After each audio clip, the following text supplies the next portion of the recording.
G'day everyone. I regularly shop around for watch bargains, and when I got an offer to buy 3 watches for less than the price of a pub feed, I had to get in on that.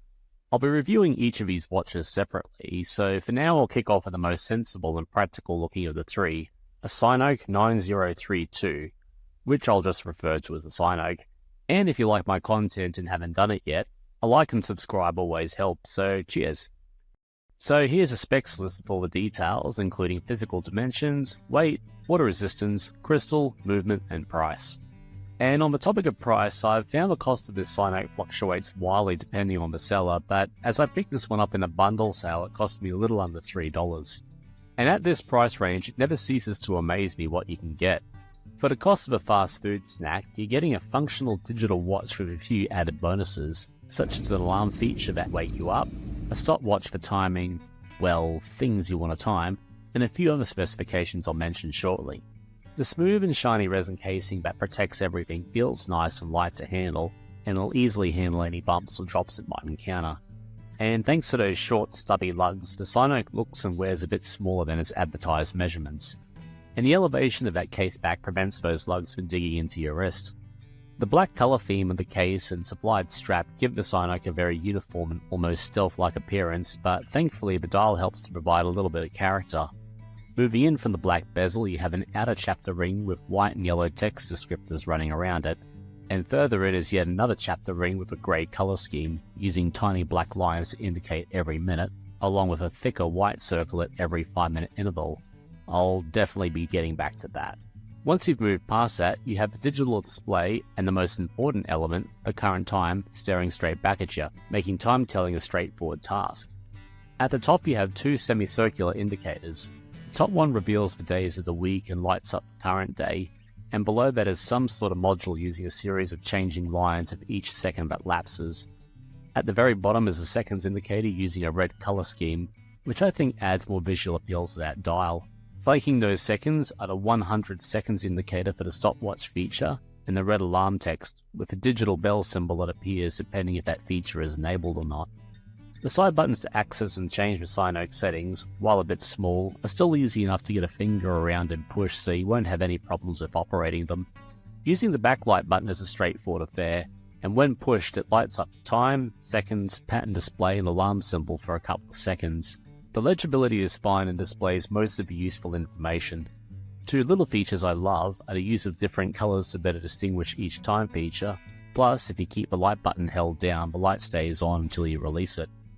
So overall it's a cheap, basic yet functional watch which for the most part provides great legibility.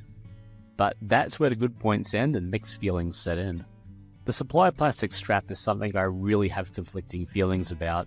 In its favour, it has just enough bend and flex to help it mould to your wrist quickly, and in spite of its rigid feel, it is surprisingly wearable and, dare I say it, slightly comfortable. But even on first impressions, it looks cheap and feels cheap, and because it has that element of stiffness, I feel that with enough bend and pressure you can easily crack and break it. I guess time will tell, but to be honest, I don't think this is a strap that'll last. But at least with a 20mm lug width, sourcing a replacement strap won't be hard. The acrylic crystal is another feature that'll show signs of wear quite easily, but at this price point you have to make compromises. The screw-down case back is a fairly standard affair, with laser etching detailing the water resistance and the fact that, yes, it is a stainless steel case back, along with a swimming character in the middle. The Synoke I reviewed previously had a similar motif, and given this watch only has 30 meters of water resistance, I find this to be quite misleading, as this is a watch I would definitely not take swimming, which now helps me wade into the negatives, with that low water resistance being the first. Despite my earlier compliments about the Synoke's case build and appearance, you can't ignore the fact that it really does look like something you'd pick up from a bargain bin. If I walked up to anyone and said, "Can you believe I got this watch for under $3?" they'd probably just say, "Yup." And given the fact that the resin casing looks shinier and feels softer than some of its rivals, any bumps or marks it gets will be more obvious. Another small nitpick I have with the Synoke is how it's advertised as a boys' or kids' watch. Admittedly, this isn't a gigantic watch, but this is really suited for an adult and some teenagers. For the average kid, this will wear too big. But as for the bigger grumbles, I've got several to mention. The first one is that dial, its markings and information layout.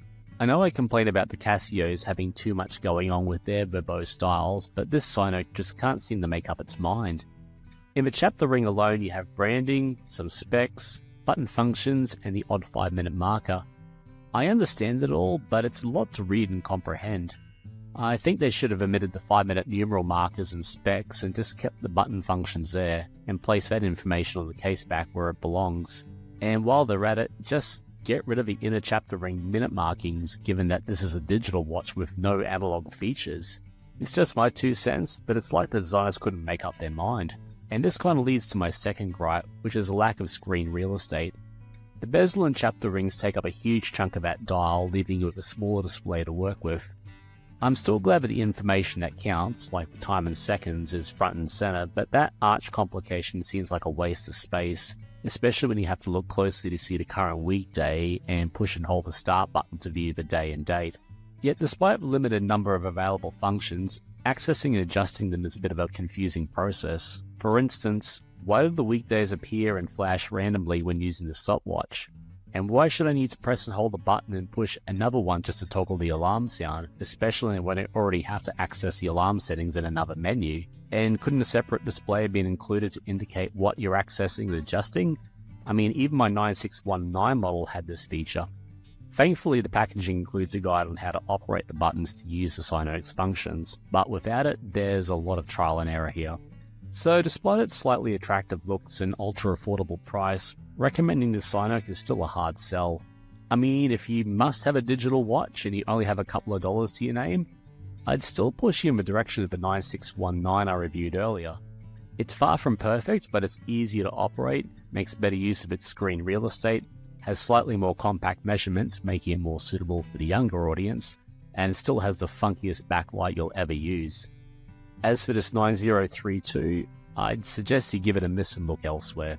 If you've owned or still wear a Synoke, I'd like to hear your thoughts about it, but that's it for now, and thanks for watching,